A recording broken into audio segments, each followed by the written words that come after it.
What is up, YouTube? Thrift School over here outside of Goodwill. We're gonna go inside, see what we can find to buy and sell on eBay and Amazon.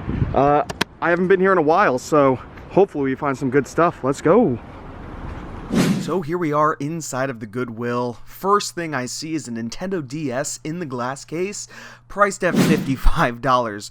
No charger. I don't believe it had the stylus. No games included with it. I was like, all right, that's crazy, $55. So I didn't really bother looking too much in the glass case. I do go back to it later in the video, and you guys will see some other funny things in there. I tend to avoid the glass cases at Goodwills nowadays because everything is just so overpriced. But you can find some gems hidden inside of the store, and that's what I'm looking for right here in all this media, all the DVDs, all the CDs. Sometimes you get video games mixed in with everything, and that's what I'm looking for. Any video games, anything that really stands out. Not seeing much on that side. There is a whole nother side, and I do come back to this section and end up scanning a bunch of things later, but I like to do a once-over, and look at all these Harry Potter movies. Holy cow, that's a lot of Harry Potter movies. I like to do a once-over with my eyes and see what I see if there's anything that stands out to me, and nothing's really standing out to me without me having to sit down and scan each one of these in. So let's move over to that electronics section. It's kind of crowded, but we're going to go in here, and I'm seeing a lot of stuff here today, so we're going to have to do some research, and I find a clock, $10. Those are all $10 clocks. Those are Target clearance items that Goodwill purchases on pallets and things like that, or Target donates them. I'm not 100% sure. I've gotten conflicting answers in my comments about exactly how Goodwill gets that stuff. It doesn't really matter, but they are all from Target. Now, I thought I've sold this brand before, Bobliss or Babeless. I don't really know, Babyless. I don't really know how to pronounce it. And I did look this one up. Not a lot of value in it. So you can see at $6 right here on eBay. It's selling for $35 plus shipping. It's pretty big and bulky. You'd have to put it in a big box, put a lot of bubble wrap. And to make $15, it just, I don't know. It didn't really seem worth it to me. So I left it behind. But I do find this printer right here priced at $15. Take a look at this, guys. Decent rank on Amazon. Brand new, selling for $385. I'm just checking to make sure I could sell it used, and I can. There are no used sellers on it. Now, that was the wrong listing. Be very careful. This is just $36.40, and here are used sellers, $299, $300. This is great. A $15 purchase. I have no idea if it works. I don't like to buy printers very often because they are kind of a pain to test. I'm looking because I don't see a power cord included, and there it is, hidden in one of the drawers. Very cool. So at $15, I think I'm willing to take the risk because you could sell those paper drawers that I pulled out individually for like $20, right? So I'll at least make some money on those. And look at this, $75 for a printer. So I picked up that one for $15. And then the one that's marked at $75 only sells for $179 online. So I don't know why they thought they had to price this one at $75, but I've actually seen this a few times at this Goodwill and other Goodwills. Printers are just crazy priced. It really doesn't make sense to me. They end up sitting until I don't know what they do with them. Now, these can be great, these video cassette rewinders. I've sold so many of these in the past, and I actually haven't found one in a really long time. And I realize, okay, there's no way for me to really test this thing until I grab VHS tape. And I remember seeing one over here. There we go, Dumb and Dumber. Let's pop this in. I'm going to step away from talking to you guys, and you guys can sit down and listen to what I heard and why I didn't end up buying this.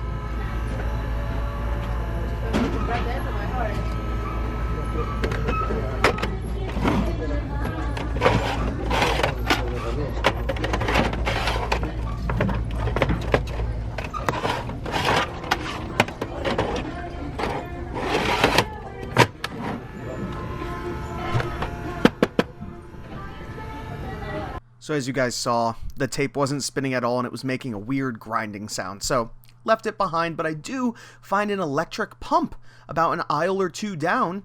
And take a look at this. Great rank on Amazon, selling for $44.90. That's awesome. It only costs $5 here. It is brand new, sealed, still had the seal on it. So I'm throwing that in the cart, and I look down and I notice some flashcards here for $3. Okay, that's not too bad. Let's see what they're selling for. Selling on Amazon, great rank again. They'll sell super fast for $15. I'll only make $3 after fees, but with shipping into Amazon, ends up costing me maybe 25 cents or so to ship it in, and all it entails is me putting a label on the package. So that's why I will take less profit on that than that baby list thing that I saw earlier, because of the effort involved, right? To package it and test it and ship it and bubble wrap it, and all of those kind of things add up to a point where I want to make more than $10, $15 on something. So small things like that, brand new sealed, I will grab them if it's only a few dollars profit every once in a while. They're nice patterns and fillers for my Amazon store. Now, I move on over to the book section, and I see this Harry Potter set. Please let there be books in here. And look at that, complete, all hardcover, $25. That is not a great price, but it's also not bad. I noticed that this little lock clip is broken, but that shouldn't affect the value too much. I'm trying to figure out how it works, and I come to realize it's broken. So that's, it is what it is, but look at that. It's very clean inside. The box itself is not in horrible shape, but take a look at eBay, and these are the most recent sold listings. $150, $92, $130, $78, $145, kind of all over the place, but I did look at the stuff that's recently listed, and the cheapest price is about $100 right now. So I figured turning 25 into 100, don't have to test it, don't have to do anything, just a few photos, pretty sweet. I will definitely take it. And right above, I noticed another Harry Potter book hardcover for $2. Now, this is not included in that set. This is the newer book that came out, I believe. For $2, I could choose to include it with this set and ask a little bit more. Or I can save it for, I buy whatever hardcover Harry Potter books I can find, because you see how much they could potentially sell for if you have the entire set. And, this has the box, so it was worth a little bit more, but I could sometimes sell a complete Harry Potter set for $60 or so. So if you're paying $1 to $2 a book, yeah, they're heavy, but they ship via media mail, which is super cheap, cheaper than shipping them, UPS or Parcel Select through the post office. So I'm just looking through all the books here, seeing if I see any other hidden Harry Potter books, and you can see there's a lot of books here, but no more Harry Potter books. Now, I went back over to the electronics because I wasn't finding much in the store, and I find another one of those printers for $12. So I'm making sure it's the same model. I go back over to the same one. It's very, very, very similar. This one is $75 and the other one is $15. So you can see the color tags, right? The $15 or the $12 one is a yellow tag, and the other one is a blue tag. So odds are they were different pricers that day. So now I'm thinking, okay, yellow tag things are probably priced decently, and the other tags, blue tags, are probably not priced as well. Take a look at this, $20 for an Epson, and I'm taking a look at the one in my cart. It is the same exact printer. Okay, the 3640 Workforce, and same thing right there. Now, I could take it. I'm seeing all these printers, though, and I really don't have the space and the time to list them. And look at this, $12 for this printer right here, this HP. Red is half off today, guys, so it's $6. Take a look at this, used $500. Now, I want to double check on eBay, and I always recommend to do this, right? So I'm going to type it in on eBay and see what it's selling for there. So sometimes prices can look inflated on Amazon, and on eBay things could be selling for $50 to $100, right?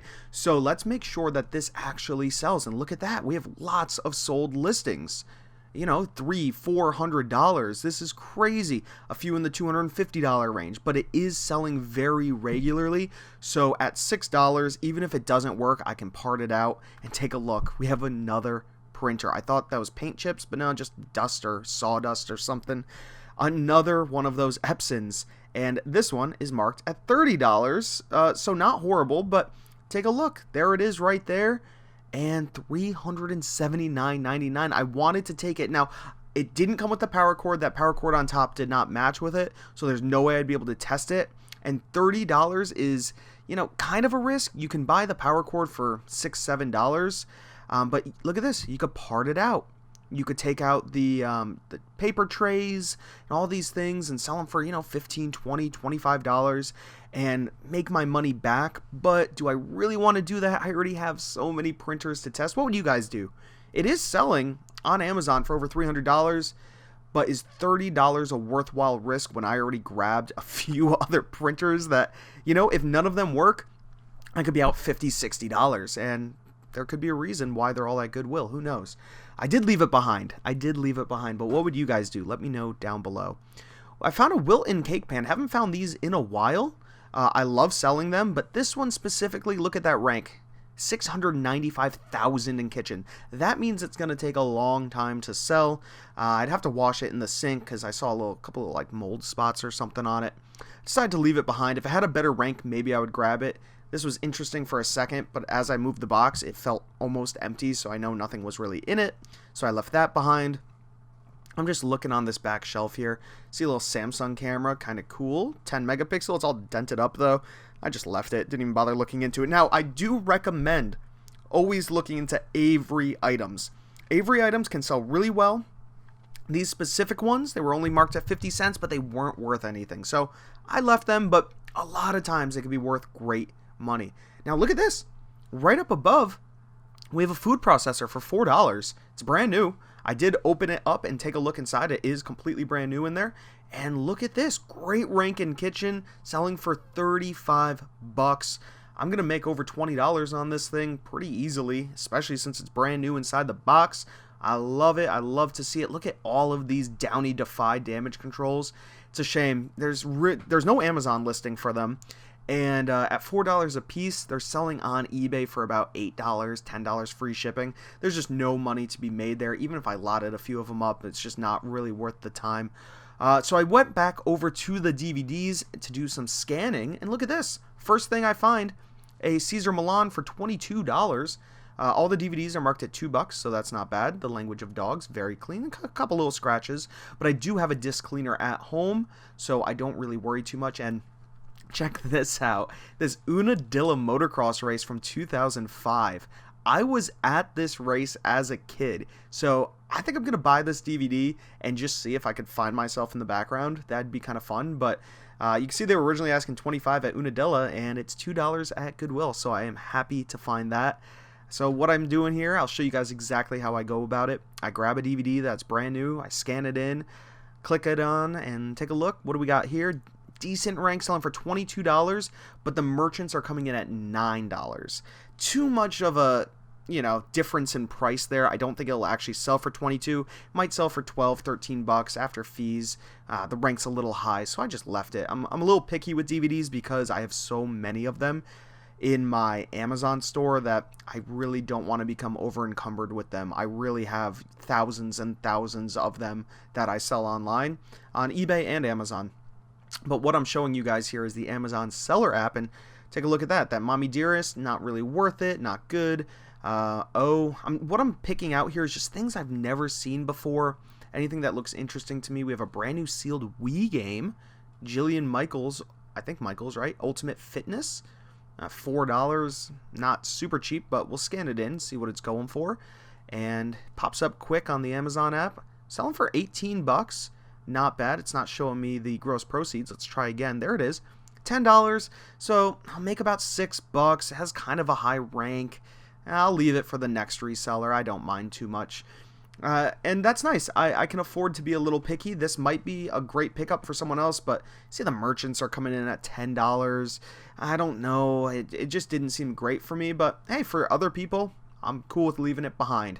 And you can see I'm trying to pick things out that look interesting to me. We have a Lawrence Wells. Don't even know who that is. I'm sure he's a great actor or Broadway guy. I don't even know who. And great rank in DVDs. It'll sell fast. $11. After fees on $11, you make about $5. They're asking $2. Yeah. Take a look at my cart. It is pretty full. Like, really full. It's overflowing. This was great. I'm so glad when I could overflow my cart with money. I'm going to go over a bunch of this stuff in the car with you guys. So I think it's time to head out of here. But I did say I was going to check the glass case one more time. If you guys are ready for a bit of a laugh, let's move on out of the Goodwill and head to the glass case one last time. Oh my gosh. Look at this. $40 each. One for a knockoff Mad Catz PlayStation 2 remote and one for a Sony PS2 remote. $40 each. $20 for an N64 game right there. Yeah, let's get out of here. All right, guys, we just left Goodwill. Take a look at the receipt. $67 total for a whole cart full of stuff. And I totally forgot, I'm sure you guys saw in there, red was half off, and I got a lot of things that were half off, especially this printer right here, which, guys, it is missing that power cord, right? But I'm gonna order it online. I only spent $6 on it when all is said and done. Worst comes to worst, I could sell the paper tray for about $15 to $20. So yeah, after fees and stuff, I might make a couple bucks. If it doesn't work, you know, I'm taking a $6 gamble there. I don't mind. Same thing with the printer down there. I could have grabbed all the printers in there, except these two are gonna be a pain in the butt to work with, and I actually have maybe 1 or 2 more at the house, so I don't wanna load myself up on these. Otherwise, I'll never get to them. You know, there's a lot of money in them, but a lot of times things like this just don't work. So the amount of times I've bought DVD, VCR combos, printers, any electronics, and they don't work is astronomical. So I just don't feel like throwing money away. We also got a whole bunch of the DVDs. We got the Harry Potter box set. I showed you guys most of the prices on all of this stuff. I think we did pretty good. I didn't show you all of the DVDs, but I mean, on average, you know, I'm mostly looking for sealed ones or things that I've never seen before. Something like this, Smokey Joe's Cafe. It looks like it's a Broadway type show thing. Really random stuff tends to sell the best. And of course, I said I picked this up because there's actually no listing on Amazon and nobody's selling anything like this on eBay, and this is great. I was at this race, like I said, and back in 2005 in New York, and Ricky Carmichael, James Stewart, they crashed. It's actually a very big race, but I'm noticing it says round 2 right now, so it might not even be the correct round. I'm still gonna look at it, see if I can find myself in the background. That'd be pretty sweet. The electric pump is pretty nice. The little cards right here and the cooker right there, or the processor, whatever it is. I'm pretty happy about this. I think it turned out to be a pretty nice haul. A few more DVDs down there. Total potential profit, I mean, if the printers work, we're looking at over $500 easily. If they don't work, well, that comes down dramatically. So I guess it could be anywhere from like $100 to $600, right? Totally shot in the dark. I'm hoping everything works, of course. If you guys enjoyed the video, give it a thumbs up. Comment down below if you have any questions at all. I'll do my best to get to all of them. Subscribe if you haven't already. This is Thrift School, signing out. See ya.